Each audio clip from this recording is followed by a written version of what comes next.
ओम शांति। आजिर अव्यक्त महावाक्य 6/4/2025 पुनरावृत्ति 15/12/2004। मुरलीर सारांश। बापदादांकर विशेष आशा प्रत्येक संतान आशीर्वाद दियंतु एवं आशीर्वाद नियंतु। आज बापदादा निजर चिंतामुक्त सम्राट मानकर सभा को देखुचंती। एही राजसभा सारा कल्प भितरे केवल एही समय रे ही हेउछि। तुमे माने सेतिकी निशारे रहुथिबा कारणरू चिंतामुक्त सम्राट अट। सकाळु उठिबा ठारू चालिबारे, बुलिबारे, कर्म करिबारे एवं सोइबारे मध्य निश्चिंतरे शौछ। एही भଳି अनुभव करुछ ना? कण चिंतामुक्त अट त?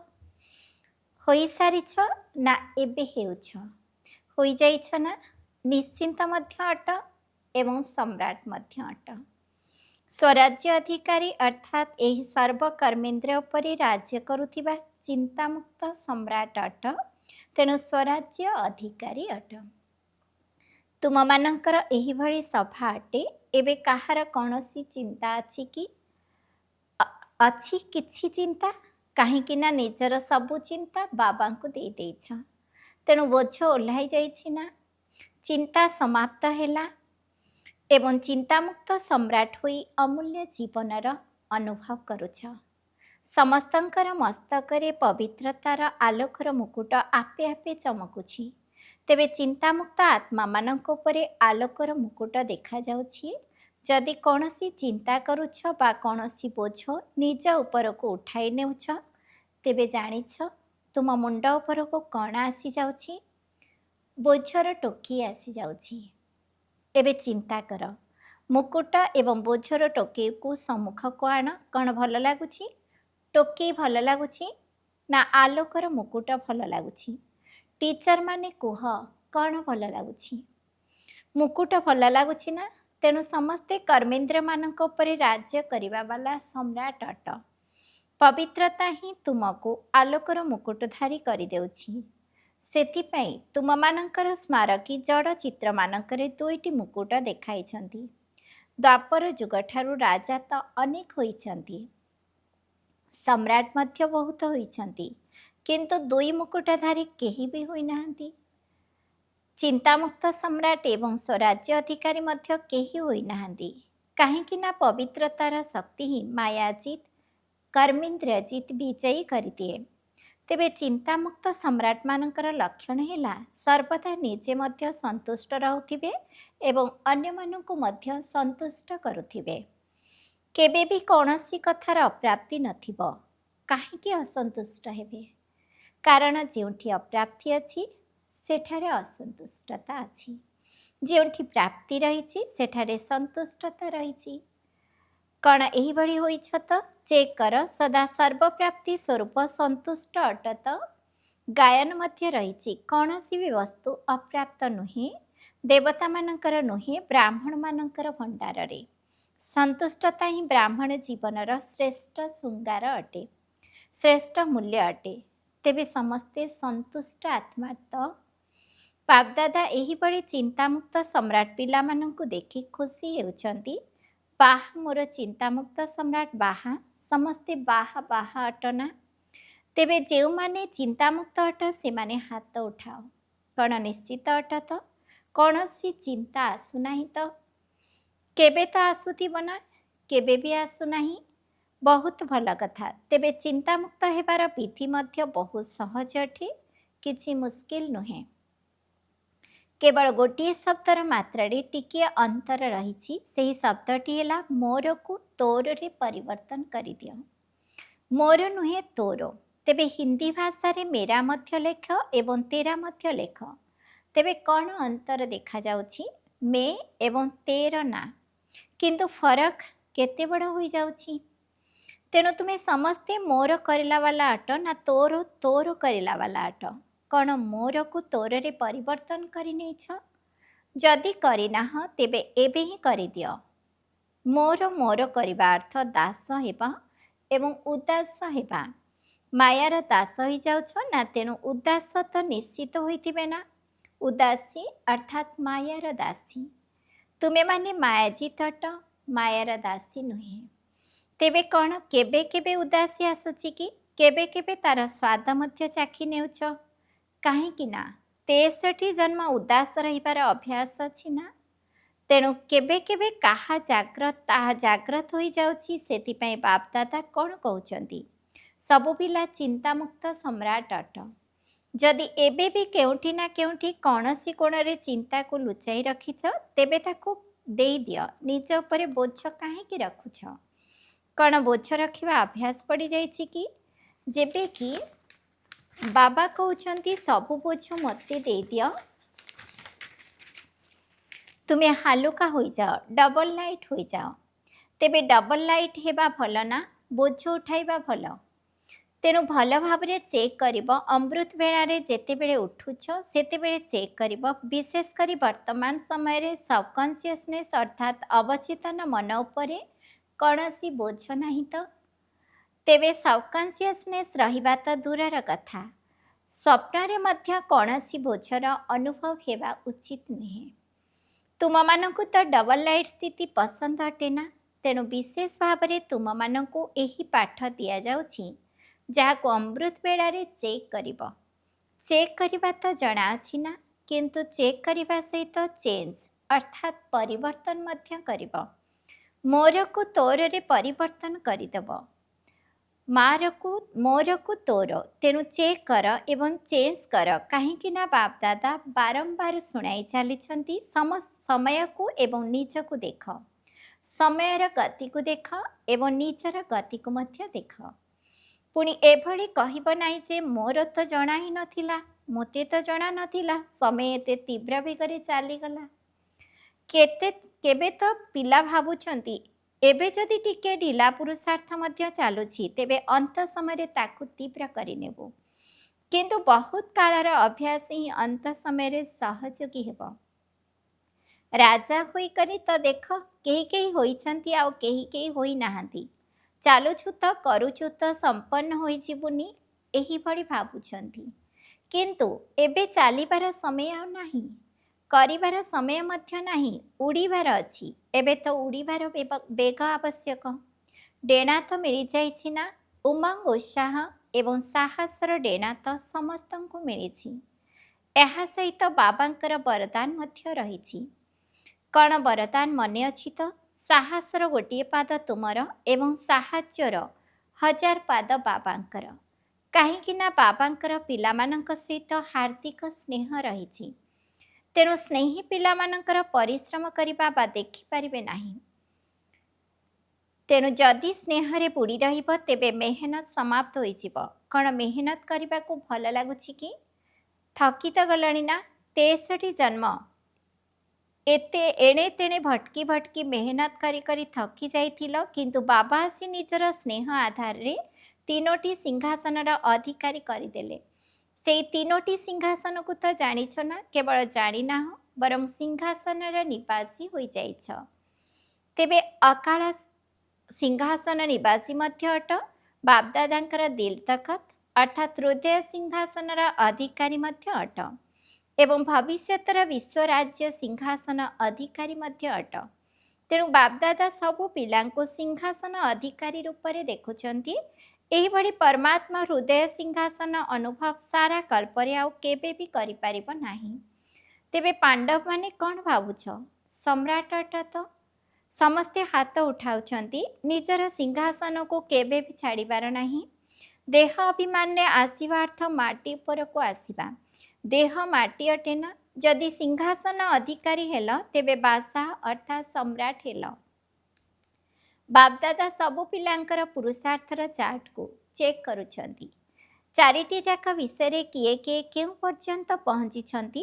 ତେବେ ବାପଦାଦା ପ୍ରତ୍ୟେକ ସନ୍ତାନର ଚାର୍ଟକୁ ଚେକ୍ କରିଛନ୍ତି ଯେ ବାପଦାଦା ଯେଉଁ ସବୁ ସମ୍ପତ୍ତି ଗୁଡ଼ିକ ପିଲାମାନଙ୍କୁ ଦେଇଛନ୍ତି, ପିଲାମାନେ ସେଗୁଡ଼ିକୁ କେତେ ପରିମାଣରେ ଜମା କରିଛନ୍ତି।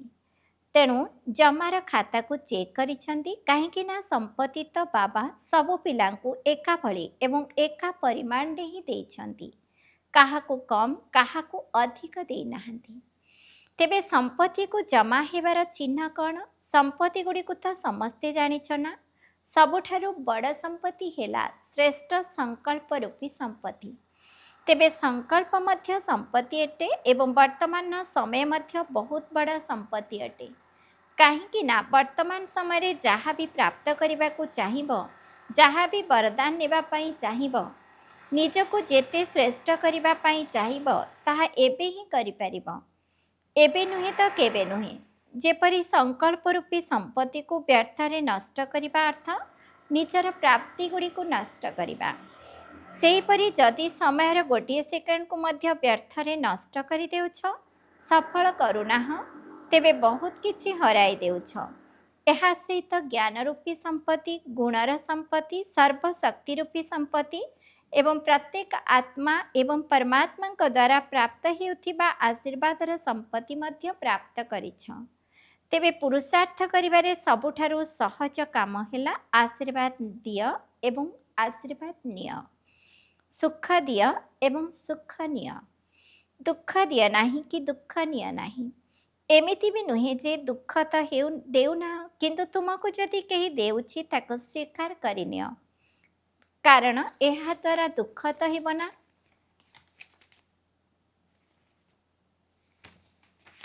ତେବେ ଆଶୀର୍ବାଦ ଦିଅ, ସୁଖ ଦିଅ ଏବଂ ସୁଖ ନିଅ। କ'ଣ ଆଶୀର୍ବାଦ ଦେବା ଜଣାଅଛି ତ? ଜାଣିଛ ତ? ନେବା ଜଣାଅଛି ତ? ଯାହାକୁ ଆଶୀର୍ବାଦ ଦେବା ଏବଂ ନେବା ଜଣାଅଛି ସେ ହାତ ଉଠାଅ। ଆଚ୍ଛା, ତେବେ ସମସ୍ତଙ୍କୁ ଜଣାଅଛି? ଆଚ୍ଛା, ଡବଲ ବିଦେଶୀମାନଙ୍କୁ ଜଣାଅଛି ତ? ଅଭିନନ୍ଦନ ଦେବା ମଧ୍ୟ ଜଣାଅଛି। ତେବେ ଆଉ କ'ଣ ଦରକାର? ଯଦି ଆଶୀର୍ବାଦ ନେଉଥିବ ଏବଂ ଆଶୀର୍ବାଦ ଦେଉଥିବ ଚାଲିବ, ତେବେ ସମ୍ପନ୍ନ ହୋଇଯିବ। ଆଚ୍ଛା, ଯଦି କେହି ତୁମକୁ ଅଭିଶାପ ଦେଲା, ତେବେ କ'ଣ କରିବ? ତାକୁ ନେବ। ଯଦି ଅଭିଶାପ ଦେଲା, ତେବେ ତୁମେ କ'ଣ କରିବ? ନେବ କି ନାହିଁ? ଧରିନିଅ ଯଦି ତାର ଅଭିଶାପକୁ ଗ୍ରହଣ କରିନେଲ, ତେବେ ତୁମ ଭିତରେ ଆଉ ସ୍ୱଚ୍ଛତା ରହିଲା କି? ଅଭିଶାପ ତ ଖରାପ ଜିନିଷ ଅଟେ ନା। ଯଦି ତୁମେ ତାକୁ ନେଇଗଲ, ନିଜ ଭିତରେ ତାକୁ ସ୍ୱୀକାର କରିନେଲ, ତେବେ ତୁମ ଭିତରେ ତ ସ୍ୱଚ୍ଛ ରହିଲା ନାହିଁ ନା। ଯଦି ଟିକିଏ ବି କିଛି ଡିଫେକ୍ଟ ରହିଲା, ତେବେ ପରଫେକ୍ଟ ଅର୍ଥାତ୍ ସମ୍ପୂର୍ଣ୍ଣ ତ ହୋଇପାରିବ ନାହିଁ। ଯଦି କେହି ତୁମକୁ ଖରାପ ଜିନିଷ ଦେବ, ତେବେ କ'ଣ ତୁମେ ତାକୁ ନେବ କି? ଯଦି କୌଣସି ବହୁ ସୁନ୍ଦର ଫଳ ହୋଇଥିବ କିନ୍ତୁ ତାହା ଖରାପ ହୋଇଯାଇଥିବ, ତେବେ କ'ଣ ତୁମେ ତାକୁ ନେବ? ଫଳ ତ ବଢ଼ିଆ ଅଟେ, କିନ୍ତୁ ନେବ କି? ନେବ ନାହିଁ ନା। ନା କହିବ ଆଚ୍ଛା ଭଲ ଜିନିଷଟା ଯଦି ଦେଉଛି ତେବେ ନେଇ ନେବା। ସେହିପରି ଯଦି କେହି ତୁମକୁ ଅଭିଶାପ ଦେଉଛି, ତେବେ ତୁମେ ତାକୁ ମନ ଭିତରେ ଆଦୌ ଧାରଣ କର ନାହିଁ। ଯଦି ବୁଝିପାରୁଛ ଏହା ଅଭିଶାପ ଅଟେ, ତେବେ ତାକୁ ଭିତରେ ଧାରଣ କର ନାହିଁ, ନଚେତ୍ ଡିଫେକ୍ଟ ହୋଇଯିବ, ଅର୍ଥାତ୍ ଅସୁବିଧା ହୋଇଯିବ। ତେବେ ଏହି ବର୍ଷକୁ ଶେଷ ହେବା ପାଇଁ ଏବେ ଆଉ ଅଳ୍ପ କିଛି ବାକି ଅଛି। ତେଣୁ ନିଜ ଅନ୍ତର ଭିତରେ ଦୃଢ଼ ସଂକଳ୍ପ କର। ଏବେ ବି ଯଦି କାହାର ବଦୁଆ ଅର୍ଥାତ୍ ଅଭିଶାପକୁ ମନ ଭିତରେ ରଖୁଛ, ତେବେ ତାକୁ ବାହାର କରିଦିଅ ଏବଂ କାଲିଠାରୁ ସମସ୍ତଙ୍କୁ ଦୁଆ ଅର୍ଥାତ୍ ଆଶୀର୍ବାଦ ଦିଅ ଏବଂ ଆଶୀର୍ବାଦ ନିଅ। କ'ଣ ମଞ୍ଜୁର ଅଟେ ତ? ପସନ୍ଦ ଅଟେ ନା? ପସନ୍ଦ ଅଟେ ନା କରିବାକୁ ହିଁ ପଡ଼ିବ?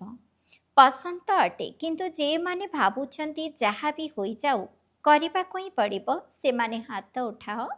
କରିବାକୁ ହିଁ ପଡ଼ିବ।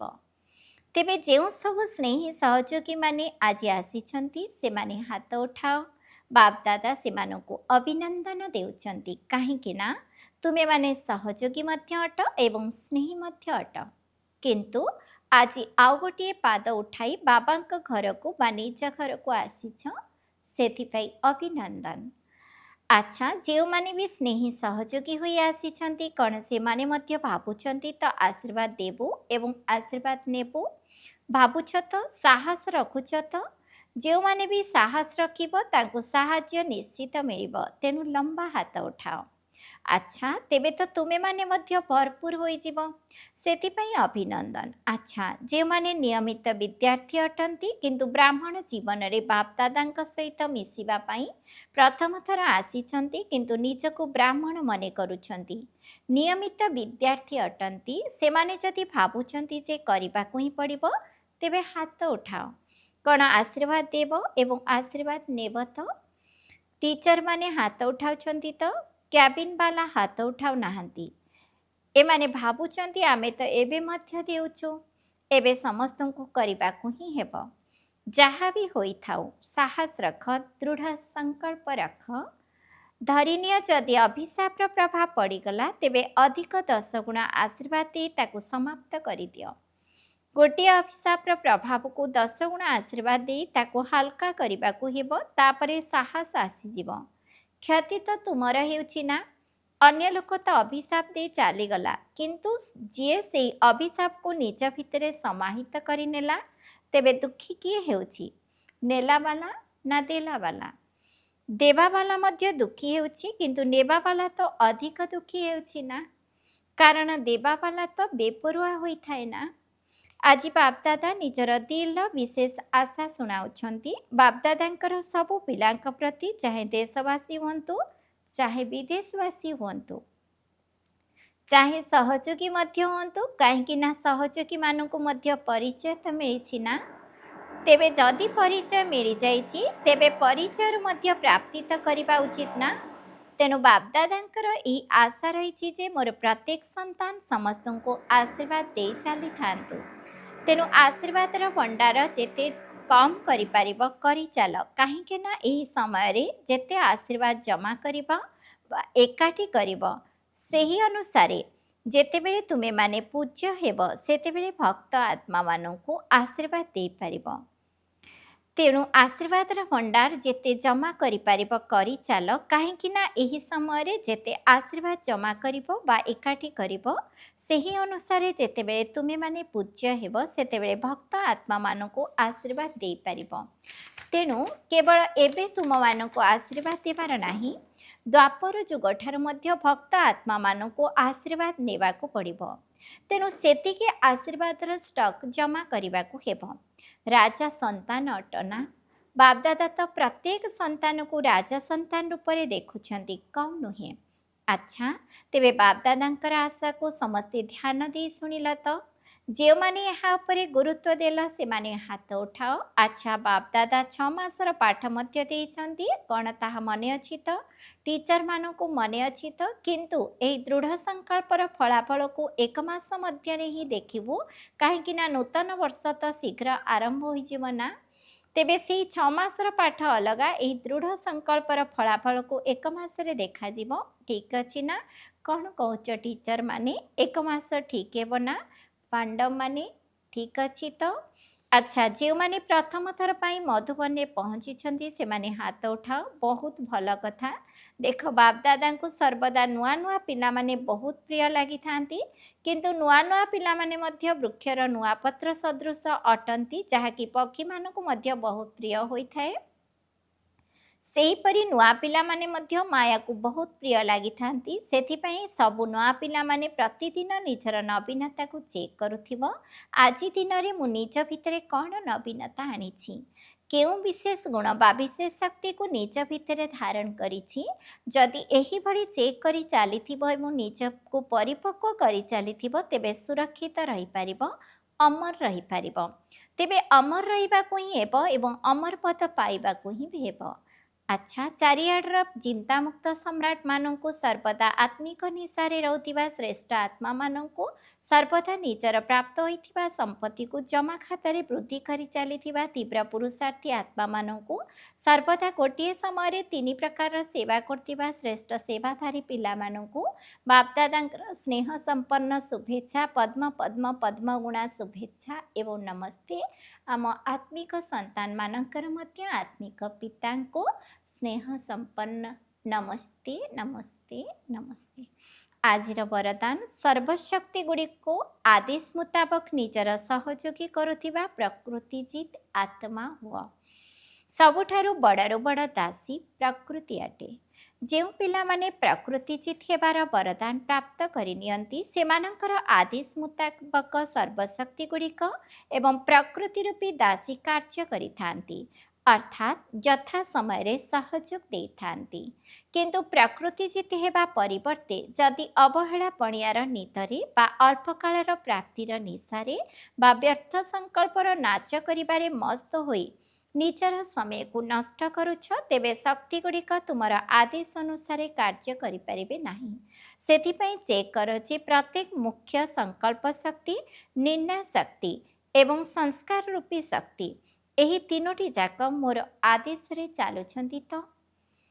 ସ୍ଲୋଗାନ: ଯଦି ବାପଦାଦାଙ୍କର ଗୁଣଗାନ କରି ଚାଲିବ, ତେବେ ନିଜେ ମଧ୍ୟ ଗୁଣମୂରତ ହୋଇଯିବ। ଓମ୍ ଶାନ୍ତି।